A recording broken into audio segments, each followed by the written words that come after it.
नमस्कार दोस्तों, उम्मीद करता हूं आप लोग अच्छे होंगे। और आज के वीडियो में मैं आपसे बात करने वाला हूं आदित्य ठाकरे के ऊपर। आप जानते हैं बहुत अच्छे से कि पूरा ड्रग्स के ऊपर एनसीबी पूरी पूछताछ कर रही है और सारे बॉलीवुड के लोग इसमें फंसते नजर आ रहे हैं। लेकिन यहां पे कहीं पे भी एंगल आपको जाता हुआ नहीं दिख रहा होगा आदित्य ठाकरे की तरफ। लेकिन मैं आपको ये जोड़ के दिखा देना चाहता हूं विद प्रूफ कि कैसे आदित्य ठाकरे भी इस नारकोटिक्स के पूरे गिरोह में एक सूत्रधार हैं और इस व्यक्ति को बिल्कुल एनसीबी को समन करना चाहिए और इससे सख्ती से पूछताछ करनी चाहिए। मैं तो ये बोल रहा हूं कि अब तक इस व्यक्ति को गिरफ्तार ही क्यों नहीं किया गया। क्या इसके ऊपर आपने अगर मेरा पिछला वीडियो देखा हो कि कैसे ये व्यक्ति इतनी चीजें इसके खिलाफ में, लेकिन इसको अभी तक समन नहीं किया जाता है, कोई पूछताछ नहीं की जाती है। क्या ये तीनों एजेंसियां जो अभी बैठी हैं ये सिर्फ इसलिए बैठाई गई है कि उद्धव सरकार के ऊपर प्रेशर बनाया जा सके? क्या ये एक पॉलिटिक्स चल रही है कि प्रेशर बनाया जा सके? ये पब्लिक की जो एक सिंपैथी है सुशांत सिंह राजपूत के लिए, इसके साथ क्या केंद्र सरकार इसको कैश करना चाह रही है? ये एक सवाल बनता है कि आखिर क्या ऐसा कुछ अगर इनकी रणनीति है? जो फैमिली लॉयर है विकास सिंह सुशांत सिंह राजपूत के, उन्होंने इसके ऊपर बात रखी थी कि अगर ये प्रेशर बनाया जा रहा है, आप समझ रहे हैं, सिर्फ उद्धव सरकार के ऊपर, और बाद में इनकी एक डील हो जाती है। क्योंकि आपको पता है संजय रावत और फडणवीस आपस में मिले हैं, तो क्यों मिलते हैं एक रूम में और इस बहाने से कि भैया इंटरव्यू दे रहे हैं सामना को, तो आखिर इनको क्यों जरूरत पड़ जाती है? यानी कि कुछ ना कुछ अब इनके बीच में हो रही है जो ताना बाना, ये सिर्फ घुटनों पे लाने के लिए अगर ये तीन एजेंसियों को बैठाया गया है। क्योंकि ये चीज तो दोस्तों जग जाहिर है कि उद्धव सरकार हो गई, जो ये शिवसेना है, और बीजेपी इनके पहले बिल्कुल नजदीकियां रह चुकी है।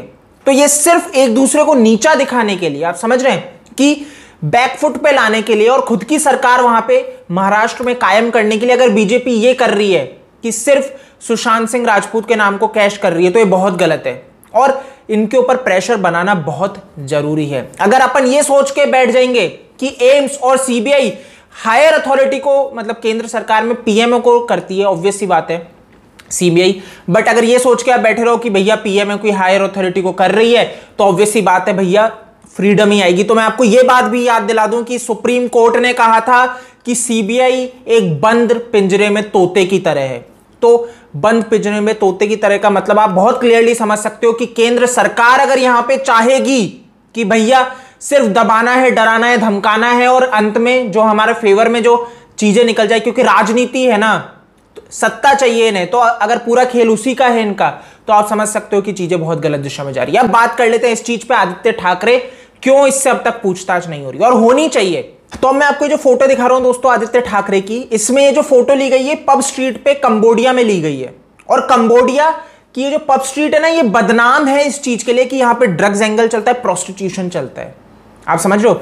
और यही चीज के ऊपर अभी बात हो रही है, कैसे बॉलीवुड के अंदर इसी चीज के ऊपर पूरा एक चल रहा है कि गिरोह चल रहा है कि कैसे ये ड्रग्स लेते हैं और कैसे ये प्रोस्टिट्यूशन करते हैं, बच्चों की चाइल्ड ट्रैफिकिंग करते हैं। अगर ये सारी चीजें बॉलीवुड में हो रही है, बॉलीवुड के महाराष्ट्र की सरकार की नाक के नीचे चीजें हो रही है, तो ऑब्वियस सी बात है उनको ना पता हो ऐसा हो नहीं सकता है। और सवाल दोस्तों ये है, ये ऐसा नहीं है कि आज हो रही है, ये पहले से हो रही है, आप समझ रहे हो, ये पहले से चीजें होती आ रही है। ड्रग्स पहले से कंज्यूम करे जा रहे हैं, बीजेपी की सरकार में भी था, कांग्रेस की सरकार में भी था, लेकिन आप समझ रहे हो हर बार इसको नजरअंदाज किया गया। पहले भी बहुत बार केसेस सामने नजरअंदाज किया गया, लेकिन अब बैठा दी जाती है सीबीआई, एनसीबी, ईडी। तो अगर ये एक पॉलिटिक्स है तो ये गलत है। अब दोस्तों ये जो आदित्य ठाकरे है जो यहां पे कंबोडिया की इन सड़कों पे क्या कर रहा है, ये व्यक्ति तो भैया देश को रिप्रेजेंट करता है, एक पॉजिटिव थॉट वाला व्यक्ति है ना। यही तो बोलती है उद्धव सरकार कि भैया ये जो हमारा जो फ्यूचर है बदनाम करने की कोशिश हो रही है, मीडिया बदनाम करना चाह रहा है आदित्य ठाकरे को, बट असल में तो भैया ये बहुत ही बढ़िया व्यक्ति। तो ये वहां पे क्या कर रहा था कंबोडिया में? क्या ड्रग्स की ब्रांड वैरायटी जानने गया था कि मुंबई में, हमारे महाराष्ट्र में वैरायटी कम है तो और वैरायटी लानी है? ये क्या करने गए थे वहां पे? ये समझने वाला सवाल है बहुत अच्छे से, क्योंकि ये सारी चीजें तो अब यहां पे भी सामने आ रही है ना निकल के। अब अगर कोई समझदार व्यक्ति मुझे ये कहे कि भैया ये तो फोटोशॉप इमेज है, आप कहां से बता रहे हो, तो मैं आपको ये भी बता दूं ये फोटोशॉप इमेज नहीं है। ये युवा सेना जो जिसके अध्यक्ष आदित्य ठाकरे, इन्होंने ये पोस्ट किया था, उसके अंदर ये मेंशन करते हैं एयू टैक्स को। अब ये एयू टैक्स अगर आप इंस्टाग्राम पे जाओगे तो इसी आदित्य ठाकरे का प्राइवेट अकाउंट है ना। उसके अंदर इसकी जो डीपी है, प्राइवेट अकाउंट है तो अंदर तो अपन नहीं जा सकते, बट डीपी इसने यही लगा रखी है। तो आप समझ सकते हो कि ये आदित्य ठाकरे पब स्ट्रीट ऐसी बदनाम जगह पे कंबोडिया में क्या कर रहा था, ये सवाल है दोस्तों। और इसको अगर नहीं पूछा जा रहा तो बिल्कुल ये सीबीआई एनसीबी की नजर में पहुंचाया जाए, क्योंकि इनकी देखरेख के बिना ये सारी चीजें नहीं हो सकती। यानी कि ये व्यक्ति ये, क्योंकि देखो यार ड्रग्स आएगा कहां से, इंडिया में तो आ नहीं रहा है, इंडिया में बन नहीं रहा है, तो यानी कि विदेश से ये स्मगलिंग होती है। और ये व्यक्ति ये जो यहाँ के सूत्रधार इतने रईस कैसे होते जाते हैं, इतना पैसा कहां से आता है, इतनी गुंडागर्दी करने की ताकत कहां से आती है, क्योंकि ये एक पूरा माफिया रन कर रहे हैं। और एनसीबी अगर यहां पे ईमानदारी से काम कर रही है तो उसको आदित्य ठाकरे को बिल्कुल गिरफ्तार करना चाहिए। देखो दोस्तों, मैं फिर कहूंगा कि सीबीआई पे भरोसा होना चाहिए, बट यहां पे एक चीज है कि सीबीआई हायर अथॉरिटी को बिल्कुल रिपोर्ट करता है, हमें कोई इशू नहीं है, लेकिन उस हायर अथॉरिटी के ऊपर इंडिया की पब्लिक का दबाव होना जरूरी है। क्योंकि एट लास्ट ये नहीं भूलना है, कोई भी व्यक्ति रिप्रेजेंट कर रहा हो, चाहे से आप उस पार्टी को समर्थन देते हो या नहीं देते हो, लेकिन अगर आज आपने उसके ऊपर दबाव नहीं बनाया, दबाव नहीं बिना, तो ये एक राजनीति है दोस्तों। और राजनीति बहुत घटिया होती है, क्योंकि राजनीति में हर जने को कुर्सी की भूख है। आप समझ लो, कुर्सी एक ऐसी चीज है, हर जना चाहेगा अगर हमें इसके बदले ये पूरी ये साजिश करके कातिल हमें नहीं पकड़ना पड़ रहा और उसके बदले हमें कुर्सी मिल जाती है, तो क्या जा रहा है। आप समझ लो ये चीज। इनको एक, मैं आपको एक बहुत अच्छे से एक चीज बता देता हूं, एक व्यक्ति की मौत से असल में इनको इमोशंस नहीं जुड़े, आपको ये समझना पड़ेगा।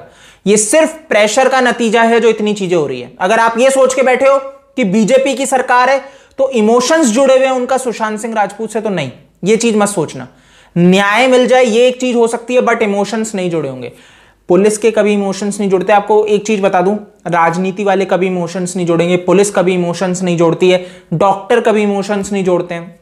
अगर डॉक्टर इमोशनल हो गया तो वो इलाज नहीं कर पाएगा, तो ये सारी चीजें होती है। एक लॉयर कभी इमोशन नहीं लाता है। तो दोस्तों, आपको आई होप कि ये चीज समझ में आई होगी कि ये आदित्य ठाकरे है जिसका जिक्र हुआ है, जो कहा जा रहा है कि सुशांत सिंह राजपूत की मौत में इसका अहम योगदान है।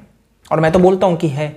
इसके ऊपर मैंने स्पेसिफिक वीडियो बनाए कि आखिर क्यों आदित्य ठाकरे ने ही सुशांत सिंह राजपूत को मारा है। जाके देखना जरूर अगर नहीं देखा है तो अब तक। ये व्यक्ति ने लिटरली, अब आप ये फोटो देख के तो और क्लियरली कर सकते हो कि जो ये कहा जा रहा है सुशांत सिंह राजपूत को ड्रग्स दिया जा रहा था, तो यार ये लाने की ये पूरी किनकी नाक के नीचे हो रहा है, इन्हीं की। तो कैसे इनको बचाने के लिए तो मुंबई पुलिस आगे आएगी, क्योंकि उनकी आंखों के सामने ये सारी चीजें रन की जाती है। समझ रहे आप। तो यार दोस्तों, इस वीडियो में इतना ही है। आई होप कि आपको ये चीज क्लियर हुई होगी कि आदित्य ठाकरे किस तरह का व्यक्ति है। शक्ल पे मत जाओ, इसकी आवाज की टोन पे मत जाओ, कैसी आवाज की टोन हो इसकी, बट नियत से ये बहुत ही सही व्यक्ति नहीं है। आप समझो, सही व्यक्ति नहीं है। तो यार आप मेरे को फेसबुक, ट्विटर, इंस्टा पे डीएम कर सकते हैं अगर आपके पास कोई जानकारी हो तो। OSKD मेरा यूजर नेम है। जय हिंद।